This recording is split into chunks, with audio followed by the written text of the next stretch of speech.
Bismillahirrahmanirrahim. Assalamualaikum warahmatullahi wabarakatuh.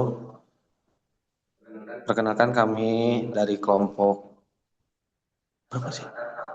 Dua akan eh, mempresentasikan mengenai aplikasi berbasis web.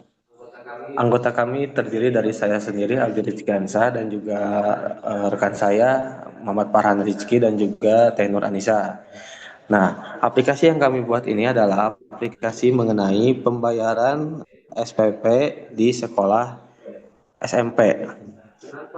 Kenapa kami mengambil tema ini? Yang pertama, kebetulan saya itu adalah seorang staf tata usaha di salah satu sekolah swasta, yang mana dalam manajemen keuangannya itu masih menggunakan secara manual.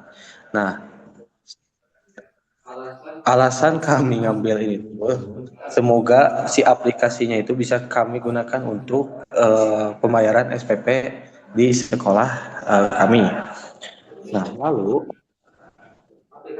aplikasi ini tuh berbasis web supaya apa? Karena tidak semua siswa anak SMP itu punya HP. Sedangkan secara berbasis web itu bisa memanfaatkan website dengan mengakses Google Chrome dan juga sebagainya di HP, baik itu HP orang tuanya, HP saudaranya, atau HP siapapun itu, ataupun komputer sekolah juga bisa.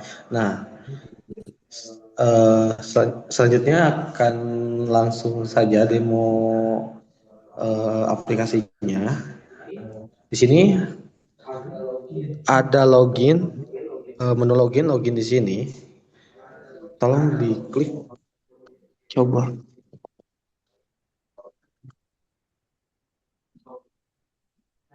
Nah, oke, terima kasih Kang Aldi. Oke, terima kasih Kang Aldi. Di sini saya akan menjelaskan mengenai menu login. Di sini tuh ada login, kemudian kita klik login di sini.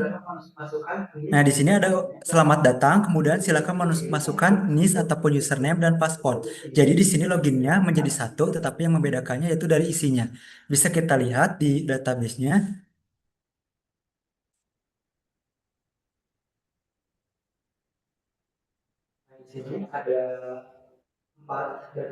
Nah, di sini ada empat database utama, yaitu ada pembayaran, siswa, SPP, dan user. Kemudian klik user untuk melihat data untuk login. Nah, di sini ada data admin 123 dengan password 123 dan role-nya admin. Kemudian ada siswa. Nah, kita akan mencoba untuk masuk terlebih dahulu ke admin. Kita ketikkan admin,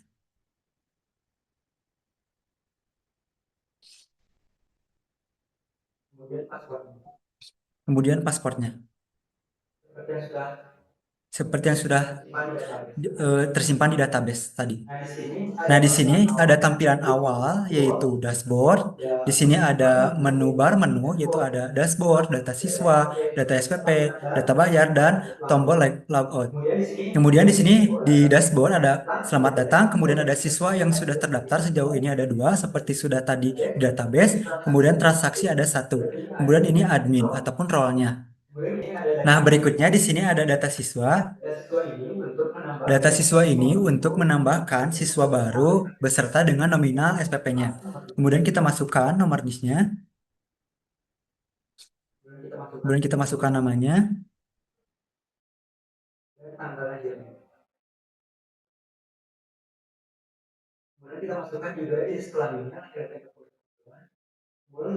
Tahun masuk kita menggunakan drop and draw. Jadi kita bisa pilih tahunnya mau tahun berapa. Di sini tahun yang terdaftar itu ada tiga yaitu 2020, 2021, dan 2022. Kemudian di sini ada nominalnya. Kemudian kita klik simpan. Nah, kita lihat di database-nya.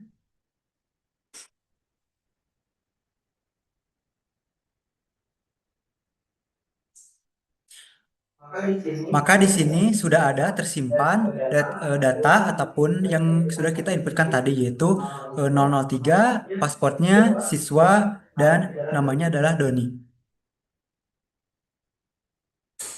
Kemudian berikutnya di sini juga ada tombol untuk mengedit dengan cara kita klik button edit. Kemudian misalkan kita akan mengedit tahunnya. tinggal kita klik, kemudian simpan. Maka otomatis akan terbarui. Kemudian berikutnya ada menu data SPP dan data bayar akan dijelaskan oleh Kang Aldi. Silahkan. Baik, terima kasih Kak Farhan yang sudah menjelaskan mengenai data siswa. Karena kan sebelum dimasukkan nominal itu kan kita harus ada dulu siswanya gitu. Kurang lebih kayak gitu. Nah, di bagian data SPP ini itu ada menu tahun masuk dan juga nominal. Dan di bagian data siswa tadi, di bagian nominalnya itu tidak bisa diedit.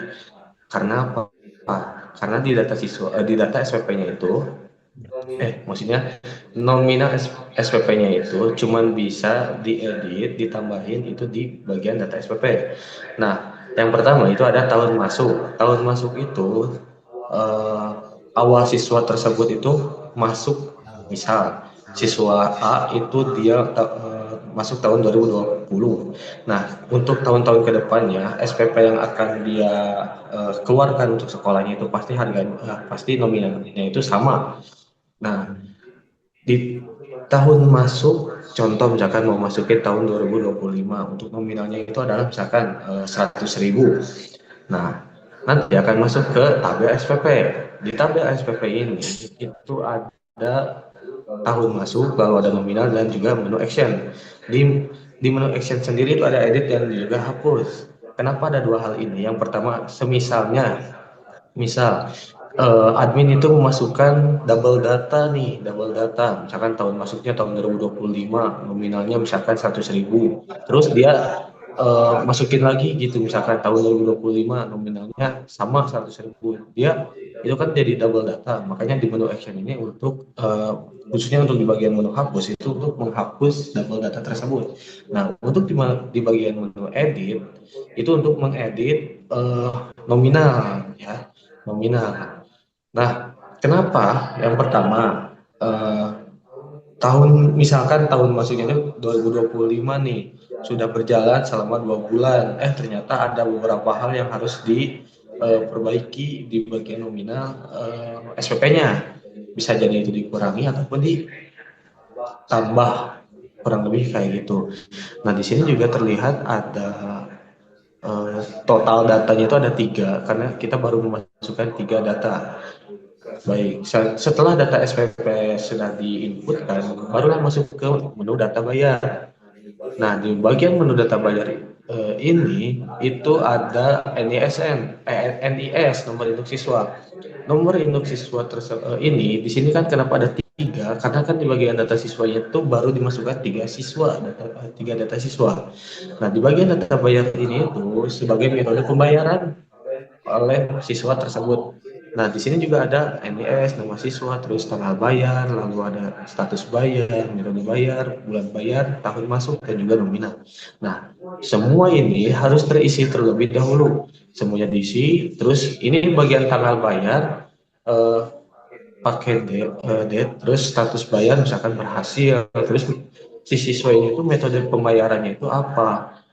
Nah, di sini metode pembayarannya misalkan si siswa tersebut pakai metode cash. Si siswa datang nih ke staf TU, dia ngasih uangnya. Nah, ketika dia sudah di rumah, dia bisa ngecek nih apakah uangnya tersebut sudah masuk atau belum. Begitupun sama dengan bagian transfer. Di bagian transfer itu di ruangan administrasi sekolah itu sudah sudah muncul harus bayar transfer kemana gitu. Jadi di aplikasi ini tuh belum kayak aplikasi Sipema gitu, masih ada beberapa hal yang harus kami perbaiki juga. Nah, di sini apa bedanya antara tanggal bayar dan juga bulan bayar? Yang pertama, misal si siswa tersebut dia bayar untuk bulan Januari dan juga Februari gitu ya. Nah, tanggal bayarnya itu dia di bulan Februari. Makanya soalnya kami juga sih studi kasus dulu gitu. Soalnya kan ada beberapa yang nunggak tuh 2 bulan, 3 bulan, tapi dia pengen bayar bayar 3 bulan, tapi di bulan ketiganya gitu. Makanya di sini ada bulan bayar. Dia mau bayar bulan apa dulu dan sebagainya kayak gitu. Terus di bagian tahun masuk itu nanti akan otomatis juga dengan nominal akan muncul juga kalau misalkan tahun 2025 tahun masuknya dan tadi sudah diinputkan nominalnya itu 100.000, makanya otomatis di nominalnya akan 100.000. Setelah semuanya terisi oleh admin, lalu diklik simpan. Setelah tersimpan, itu akan muncul langsung di tabel pembayaran. Di sini akan muncul NIS siswa, nama siswanya siapa, tahun masuknya kapan, bulan bulan bayarnya, bulan apa gitu, dan status pembayarannya apakah berhasil atau tidak. Nah, status pembayarannya di sini adalah berhasil. Action di sini adalah muncul tiga menu. Ada nota, lalu ada edit dan juga hapus. Nah, bagian nota itu tersendiri itu akan terdownload otomatis seperti PDF. Kita akan buka dan isinya itu kurang lebih kayak gini. Nah, nanti muncul akan seperti ini. Nah, itu ada catatan, lalu ada kop suratnya dan sebagainya, kurang lebih kayak gitu. Oh, status berhasil. Dan ini bisa di-share ke grup ke WA-nya si siswa tersebut ataupun bisa di-print. Kurang lebih kayak gitu.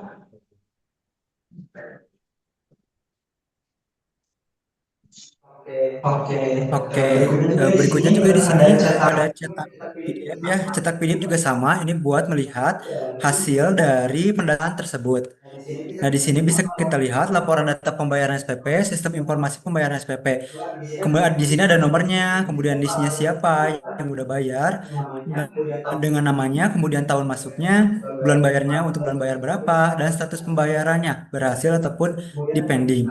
Kemudian ada pencetakannya pada tanggal berapa, dan ringkasannya yaitu total data satu pembayaran, pembayaran berhasil satu, dan pembayaran proses nol. Karena di sini hanya ada satu siswa saja. Nah, di sini merupakan menu admin. Kemudian berikutnya kita akan masuk ke menu siswa.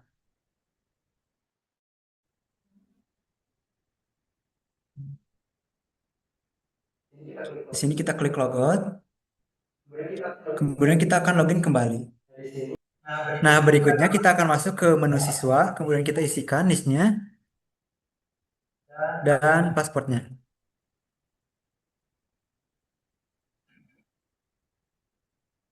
Nah, untuk tampilannya sendiri seperti dengan admin, di sini ada dashboardnya, ada bacanya selamat datang siswa yuk bayar SPP-mu, kemudian ada menu bar, dashboard, bayar SPP, history bayar, profil, dan tombol logout. Kemudian kita akan masuk ke menu bayar SPP. Nah, akan dijelaskan oleh tenor. Kepada tenor silahkan. Baik, terima kasih Kang Farhan. Di sini kita mau lanjut ke menu bayar SPP yang ada di siswa. Di sini buat data siswanya dulu, nomor NIS, tahun masuk, nama, sama nominal SPP-nya itu ngeget data dari tabel siswa yang ada di data siswa di menu admin. Terus untuk pembayarannya kita langsung aja, tanggal bayarnya otomatis terisi hari ini. Terus untuk bulan bayarnya bisa kita pilih, Kang Farhan. Metode pembayarannya kita pilih transfer. Setelah kita klik bayar, akan muncul pop-up info bank untuk kita transfer, untuk siswanya transfer. Kita bisa close aja dulu, Kang Farhan. Di sini itu untuk status transfer sendiri itu statusnya proses. Jadi harus diubah dulu sama admin. Jadi kita langsung aja move ke adminnya dulu. Nah, di sini untuk yang prosesnya itu ada Doni. Ini bisa langsung kita edit aja. Tanggal bayarnya kita masukin lagi hari ini. Untuk status bayarnya berhasil, langsung kita simpan aja. Oke, statusnya itu udah berhasil ya kan. Lanjut kita ke siswanya lagi. History SPP siswanya lagi.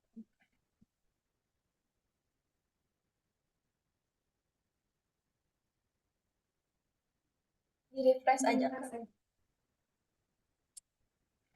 Nah, setelah admin itu ngubah statusnya dari proses jadi berhasil, baru muncul nota, dan nota ini baru bisa di print atau langsung dilihat aja nanti sama siswanya. Setelah muncul nota berarti pembayaran itu sudah berhasil. Lebih ini adalah nota pembayaran SPP yang bakal diterima siswa. Kita bisa masuk aja Kang ke menu selanjutnya. Dari history bayar kita langsung ke profil. Di sini juga sama, ini nge-get data dari data siswa untuk NIS, tahun masuk, nama dan tanggal lahirnya itu sama nge-get juga di data siswa. Kurang lebih seperti itu untuk tampilan dari user siswanya sendiri. Saya kembalikan ke Kang Farhan. Nah, jadi berikut merupakan tampilan ataupun menu-menu yang ada di aplikasi ataupun website Siap Bayar SPP. Jadi aplikasi ini diperuntukkan untuk mempermudah dari siswa untuk membayar kepada admin ataupun pihak sekolah. Nah, berikut saja yang bisa kita sampaikan. Terima kasih. Kalau misalkan ada kesalahan mohon dimaafkan. Wassalamualaikum warahmatullahi wabarakatuh.